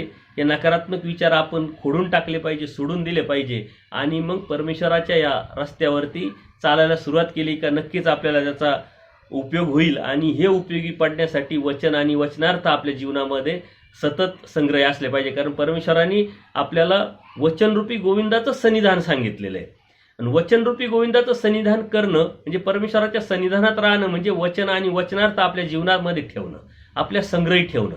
जर आपल्याबरोबर वचन आहे, परमेश्वराचे तत्व आहे तर परमेश्वर आपल्याबरोबरच आहे, तो आपल्या पाठीच आहे, आपल्याला ते सन्निधानच आहे. कारण परमेश्वरांनी स्वतः सांगितले तुम्हाला वचनरूपी गोविंदाचं सन्निधान. जर वचनरूपी गोविंदाचं सन्निधान परमेश्वर सांगताय ना, आपण त्या वचनामध्ये वचन आपल्यामध्ये जर निर्माण पाळण्याचा प्रयत्न करत असेल तर आपल्याला ते अप्रत्यक्ष सन्निधानच आहे. परंतु हे समजून घेताना काकू कक्षा भावार्थ प्रकरण जाणावे. कारण परमेश्वरांनी हे जे तत्व सांगताना काही छोट्या गोष्टी त्या मोठ्या करून सांगितल्या, ज्या मोठ्या गोष्टी त्या छोट्या करून सांगितलेल्या आहे, ज्या विडंबनात्मक काही गोष्टी सांगितल्या, काही प्रश्नार्थक सांगितलेल्या आहे, तर त्याचा भाव आपल्याला समजला पाहिजे. अन्यथा संभ्रमावस्था निर्माण होण्याला खूप कारणं निर्माण होऊ शकतात आणि अशा संभ्रमावस्था निर्माण झालेल्या आहे आजही. त्याच्यामुळं बऱ्याच वासना विचार प्रणाली निर्माण झालेली आहे. त्याच्यामुळे लोकांमध्ये संभ्रमावस्था आल्यामुळं धर्म काय धार्मिकता काय हे समजून न घेतल्यामुळं किंवा न समजल्यामुळं आपल्याला त्याच्याविषयी खूप काही गोष्टी निर्माण होतात. जशा शांताबाईस आहे. शांताबाईसाला परमेश्वराने त्यांचा कर्मनाश होण्यासाठी बोरी बाबळीला ओल्या कपड्यांनी पाणी टाकायला लावलं. मग आपण तेच जर विचार केला आणि आपण तेच करायला लागलो कर्मनाश करण्यासाठी तर ते आपल्यासाठी अयोग्य आहे. कारण परमेश्वरांनी सन्निधानामध्ये त्या जीवाचं जे बी कर्म असेल आणि त्या अनुषंगाने परमेश्वरांनी एक निमित्त किंवा ते एक प्राथमिक स्वरूपात ते देऊन तिला ते कार्य देऊन ते कर्मनाश केलेलं आहे. त्याच्यामुळे ते आपल्यासाठी नाही. हे काकूकक्षा भावार्थ प्रकरण आपण समजून घेतलं पाहिजे. परत एखादं वचन जे आहे सूत्र जे आहे त्याचा अर्थ प्रकरणवश आपल्याला समजून घ्यायला लावलेला आहे. आपल्या मनानेच जर एखाद्या वचनाचा अर्थ आपण लावायला लागलो तर नक्कीच आपल्याला ते समजणार नाही. त्याच्यामुळं आपल्याला प्रकरणवश म्हणजे प्रसंग म्हणजे लीळा आपण समजून घेणं, कोणत्या भक्ताच्या माध्यमातून कोणत्या भक्ताला त्यांनी ते आपल्याला सांगितलेले. कितीतरी अशा लीळा आहे की कितीतरी प्रसंगानुरूप त्या घडलेल्या आहे आणि ते भक्त जे आहे त्यांना बोध नव्हता, ते परमेश्वराला फक्त आवडीपूर्वक येत होते, त्या अनुषंगाने घडलेले आहे. याचा अर्थ आपण ते प्रमाण समजून आपल्या जीवनामध्ये आपल्या धर्मामध्ये आपल्या धार्मिकतेमध्ये ते उतरावं हे चुकीचं आहे. कारण आपल्या हिंदू धर्माच्या अनुषंगाने अनेक सण येत असतात. त्या सणाच्या अनुषंगाने परमेश्वरांनी वेळोवेळी त्या सणाच्या अनुषंगाने काही लीळा केलेल्या आहे. थोडक्यात उदाहरणार्थ जर केलं तर होळी परमेश्वरांनी एका ठिकाणी मुक्काम असताना होळीचा सण होता आणि त्या होळीच्या दिवशी परमेश्वर त्या होळीजवळ गेले आणि ती राख उडवली भक्तांवरती. याचा अर्थ ते प्रमाण घेऊन आपण होळीला जाणं आणि राख उडवणं हे चुकीचं आहे. तर ते समजलं पाहिजे. त्यावेळेस त्या प्रसंगानुरूप परमेश्वराने आपल्याला ती गोष्ट दाखवलेली. एक समाजामध्ये राहतो, समाजाचे संकेत किंवा समाजाची व्यावहारिकता समाजाचे रिलेशन सांभाळण्याच्या अनुषंगाने तिथं त्या जीवाच्या योग्यते अयोग्यतेनुसार संबंध देण्याच्या अनुसार किंवा परमेश्वराच्या ह्या आगाध लीळा आहे त्या आपण समजू शकत नाही. तर त्या अनुषंगाने ते केलेलं आहे. त्याच्यामुळं ह्या गोष्टीकडे आपण दुर्लक्ष करायचं. मग सण आले तर मग पाळायचेच नाही का?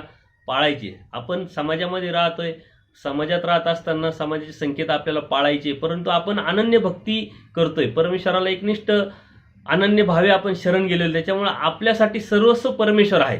म्हणून जो बी प्रसंग असेल जो बी सण असेल तो परमेश्वरासाठी. तुम्ही देवाला स्नान घाला, फुलं वगैरे सजावट करा, देवाला उपहार घाला, त्या दिवशी तुम्ही पारायण करा, स्मरण करा, चिंतन करा, तो तुमच्यासाठी सण आहे. याचा अर्थ काहीच करायचं नाही. कारण नागपंचमी येते, पोळा येतो, काही अनुषंगाने परमेश्वराला त्या निमित्ताने काही भक्तांनी विनंती केली, उपहार स्वीकारला परमेश्वराने. याचा अर्थ आपण ते सण करायचे त्या पद्धतीनं करायचे असे नव्हे, परंतु आपल्याला करायचे समाज राहटीनुसार करायचे. आपल्या घरामध्ये लहान मुलं असतात, मुली असतात, कुटुंब असतं, त्यांच्यावर संस्कार निर्माण झाले पाहिजे धर्माच्या अनुषंगाने, म्हणून आपल्याला ते करायचे. त्या विशिष्ट अवस्थेत जर तुम्ही पोहोचले तर तुम्हाला या कोणत्याही गोष्टीची गरज नाही आहे. परंतु समाजात राहत आहे, समाजासारखं राहिलं पाहिजे. समाजात राहायचंय आणि वैराग्याचं जर आचरण करायला लागलो तर ते कसं शक्य आहे? कारण काही ठिकाणी मला असे अनुभव आले की समाजात राहतात, समाजामध्ये राहत असताना सामाजिक दृष्टिकोनातून सामाजिक रिलेशन सांभाळण्याच्या अनुषंगाने भक्तांच्या घरी जाणं येणं साधू संतांचं असतं आणि ते 4-4, 2-2 महिने काही गोष्टी अशा पाळतात का त्या समाजाला पचत नाही. तर अशा गोष्टी आपण करू नये. ज्या परिस्थितीत आहे, ज्या ठिकाणी आहे त्या ठिकाणी त्या पद्धतीनं राहिलं पाहिजे. कारण पाणी नासू नये, पाणी नासलं तर हिंसा होईल. मग आंघोळच न करणं 2-2, 4-4 महिने तर हे चुकीचं आहे, वर्ज्य आहे. हा, तुम्ही वैरागी आचरण करताय, समाजाच्या व्यतिरिक्त राहत आहे, जंगलात राहत आहे, मग तिथं तुम्हाला परमेश्वरांनी सांगितलेल्या अनुषंगाने राहिले काही हरकत नाही. परंतु स्वच्छता हा गुण सुद्धा आपण घेतला पाहिजे. आपली शारीरिक स्वच्छता जर आपण ठेवली तरच आपली मानसिक स्वच्छता, आपली बौद्धिक स्वच्छता, आपली निर्माण आपण आतमध्ये करू शकतो. अन्यथा त्याचा परिणाम आपल्यावरती होईल. म्हणून ह्या गोष्टी एक उदाहरणादाखल आपण दिल्या आणि त्या अनुभवात मला आलेल्या आहे. या अनुषंगाने आपण या गोष्टी समजून घेतल्या पाहिजे. कारण दीपावली येते, लोक लक्ष्मीपूजन करताना मग सोनं पैशाचंही पूजन करतात. आपल्यासाठी परमेश्वर हे सर्वस्व असल्यामुळं आपण परमेश्वराची पूजन पाजन केलं पाहिजे. परमेश्वराच्या साहित्याचं पूजन केलं पाहिजे. वाङ्मय जे साहित्य, लीळाचरित्र असेल, दृष्टांतपाठ असेल, श्रीमद भगवद्गीता असेल, त्याचं पूजन, देवपूजेच्या अनुषंगाने जे आपले विशेष आहे त्याचं पूजन आपण केलं पाहिजे. आपण ह्या अशा गोष्टी घेतल्या नाही पाहिजे. कारण लीळाचरित्रामध्ये अशा गोष्टी आलेल्या आहे आणि परमेश्वराच्या सन्निधानात जे भक्त होते ते अन्य होते. ते आल्यानंतर मग त्यांच्या योग्यतेनुसार काहींना वेध झाला, काहींना बोध झाला, काही अनुसरले. त्यानंतर मात्र अनुसरल्यानंतर, बोध झाल्यानंतर त्यांची जी कृती आहे, त्यांची वागण्याची पद्धती बदललेली. पण अगोदर त्यांच्यावरती अन्य धर्माचा संस्कार असल्यामुळं, त्या धर्माच्या संस्कारामुळेच परमेश्वराचं त्यांनी पूजन वगैरे केलं, त्या पद्धतीनंच वागले, त्या पद्धतीनंच परमेश्वराची विनंती केली. मग त्या ज्या लीळा आहे किंवा ते प्रमाणे आपण घेऊन त्या पद्धतीनं आपल्याला करणं चुकीचं, ही काकू कक्षा भावार्थ प्रकरण आपण समजून घेतलं पाहिजे. कोणत्या भक्ताला कोणत्या अनुषंगाने कोणत्या परिस्थितीनुसार ते परमेश्वरांनी करायला लावलं किंवा केलं हे आपण समजून घेतलं पाहिजे. कारण ते न जर समजलं तर आपण त्यात वाहत जाऊ आणि आपला जो धर्म आहे हा कर्मकांडात्मक, अंधश्रद्धात्मक होईल. तर परमेश्वरांनी अवतार घेतला, हे धर्माच्या नावाखालचे कर्मकांड किंवा अंधश्रद्धा आहे ही उखडून टाकण्यासाठी. परमेश्वरांनी ह्या जीवाला खरंच ज्ञान देण्यासाठी अवतार घेतलेला आहे. परमेश्वर जाणीजे, परमेश्वर पाहिजे. परमेश्वराकडून परमेश्वर जाणवल्या जातो, म्हणजे ओळखल्या जातो किंवा ज्ञानवाचक ते समजून परमेश्वरच देऊ शकतो. पण त्या ज्ञानानेच आपल्याला परमेश्वर समजून घ्यायचा आहे. कोणत्याही कर्मकांडात्मक या गोष्टी आपल्याला करायच्या नाही. या चरित्रामध्ये किंवा आपल्या साहित्यामध्ये, आपल्या धर्मामध्ये कुठेही कर्मकांड नाही, कुठेही अंधश्रद्धा नाही, कुठेही अप्रयत्न नाही. प्रयत्नवादी आपला धर्म असल्यामुळे आपण प्रयत्नावरती निस्सीम निष्ठा ठेवून आपला प्रयत्न चालू ठेवला पाहिजे. जितकं आपल्या चिनी होईल, जेवढे आपल्या प्रकृतीला जाणवेल, जेवढे आपल्या प्रवृत्तीला झेपेल, जेवढ्या आपल्या योग्यतेनुसार, अधिकारानुसार आपल्याला करता येईल तेवढं आपण करत राहिलं पाहिजे. त्याच्यानंतरच आपल्याला ते प्राप्त होत असतं. तर या धर्म समजून घेण्यासाठी या सूत्राचं अत्यंत महत्त्व आपण घेतलं पाहिजे आणि ती गोष्ट समजून घेतली पाहिजे. कारण काही ठिकाणी औसादेवीला परमेश्वराने मोठेपण दिलं, मग औसादेवीकडे काही सामर्थ्य होतं असं नव्हे. परमेश्वर त्या भक्तावरती एक स्तुतिवाचक काही गोष्टी करतात, त्या अनुषंगाने परमेश्वराने तिथं त्या गोष्टी केलेल्या आहे. अशा कितीतरी लीळा आहे, असे कितीतरी प्रसंग आहे, असे कितीतरी गोष्टी आहे लीळाचरित्रामध्ये का त्या आपण जर समजून नाही घेतल्या तर नक्कीच आपला संभ्रम निर्माण होऊ शकतो आणि त्यापासून, धर्मापासून आपण दूर जाण्याची शक्यता निर्माण होत असते. म्हणून काकू कक्षा भावार्थ प्रकरण आपण जाणलं पाहिजे. काकू म्हणजे मोठ्या वस्तूला लहान करणे किंवा कक्षा म्हणजे लहान वस्तूला मोठे करणे. भावार्थ म्हणजे काही सत्य, काही असत्य, काही योग्य, काही अयोग्य, अशा पद्धतीनं परमेश्वराने सांगितलं. प्रकरण म्हणजे सिद्धांत अर्थ, वास्तविक अर्थ काय त्याचा नेमका, परमेश्वराला सांगण्याचा हेतू काय, दाखवण्याचा हेतू काय, अशा अनुषंगाने हे वचनं किंवा लीळा आपण समजून घेतल्या पाहिजे. या बऱ्याच ठिकाणी आता सोशल मीडियावरती याचा खूप बोलबाला असतो. एखादा सण येतो, मग आपण शुभेच्छा द्याव्या की नाही, तो सण कसा पाळावा, कसा पाळू नये, समाजात राहतोय मग समाजासारखं वागावं की नाही, वट सावित्रीची पौर्णिमा असते मग स्त्रियांनी ते करावं की नाही. स्त्रियांच्या अनुषंगाने अनेक सण आहे, परंतु आपण एकनिष्ठ भक्ती करणारे आहोत. त्याच्यामुळे जे बी करायचं ते परमेश्वराच्या ठिकाणी करा. आपल्याला बाकीचे कर्मकांड, विधी कोणत्या प्रकारची करण्याची गरज नाही. बरं, शुभेच्छा देणं हा एक संस्कार आहे. कोणाला तरी चांगलं म्हणणं, कोणाला तरी मोठं म्हणणं, कोणाचं तरी शुभचिंतन हा संस्कार आहे. हे कोणी कोणाला देऊ शकत नाही. कारण कोणाला तरी मोठं म्हणायचं आहे तर स्वतःला लहान म्हणून घेणं गरजेचं आहे. त्याच्यामुळे त्या निमित्ताने आपण शुभेच्छा दिल्या तर काही फरक पडत नाही. परंतु आपण परमार्गातले आहोत, परमार्गातल्याच व्यक्तींनी, परमार्गातल्याच जाणीवेच्या व्यक्तीला शुभेच्छा त्या अनुषंगाने, त्या निमित्ताने देण्याची आवश्यकता नाही. आपण कर्मराटीत राहतो, दैवराटीतले असलो तरी आपण समाजात राहतो, तर त्या अनुषंगाने जर आपले समाजामध्ये आपले रिलेशन असतील तर त्या अनुषंगाने केलं तर त्यांनी काही खूप मोठा काही असा दोष लागतोय असं काही नाही. कारण याच्यामध्ये खूप समाज अडकलेला आहे आणि त्यातून न निघाल्यामुळं संभ्रमावस्थेत दोष लागेल, पाप लागेल अशी एक भीतीयुक्त धर्म सांभाळणारे अनेक सद्भक्त आपल्याला आजूबाजूला दिसतात. म्हणून ह्या वचनाचा खूप आपण विचार केला पाहिजे. याच्यावरती जितका प्रकाश टाकला तितका कमी आहे. परंतु आपण मागच्याही एका सत्संगामध्ये या विषयी आपण चिंतन केलेलं आहे, त्याच्यावर प्रकाश टाकलेला आहे. परंतु तो विषय जितका व्यापक आहे, इतका मोठा आहे का किती त्यावरती चिंतन केलं आणि किती प्रकाश टाकला तरी कमीच आहे. परंतु तुमच्या प्रसंगीनुसार तुमच्या अनुषंगाने या गोष्टी येत राहतात आणि त्यावेळेस आपण त्याच्यावरती चिंतन करत राहतो. प्रसंगानुरूप ज्या लीळा आलेल्या आहेत त्याचा जर विचार केला तर त्या अनुषंगाने काही जे सद्भक्त आहे, बोध देण्याच्या अगोदरचं त्यांचं वागणं, राहणं, बोलणं, बोध झाल्यानंतरचं वागणं, बोलणं, राहणं याच्यात खूप मोठा फरक दिसतो. कारण अगोदर त्यांना ते संस्कार करायला लावतात. परमेश्वर पण त्यांची मान्यता ठेवून त्यांना नाकारत नाही. परंतु बोध झाल्यानंतर त्यांना परमेश्वराच्या समर्थवादावरती एकदा निष्ठा आली की आपोआपच त्यातून, त्या कर्मकांडातून, त्या विधीतून, त्या अंधश्रद्धेतून ते बाहेर पडताना आपल्याला दिसतात.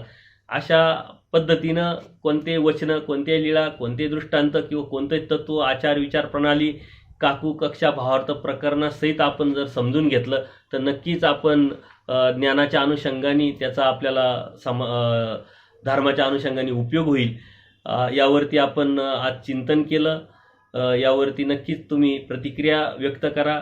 अनेक साधू संतांनी 100 सत्संग झाल्याबद्दल जे प्रतिक्रिया कळवल्या त्यांचे खूप खूप आभार. असं शुभचिंतन त्यांचं लाभो हीच परमेश्वर चरणी आपण प्रार्थना करू. दंडोत प्रणाम, दंडोत प्रणाम, दंडोत प्रणाम.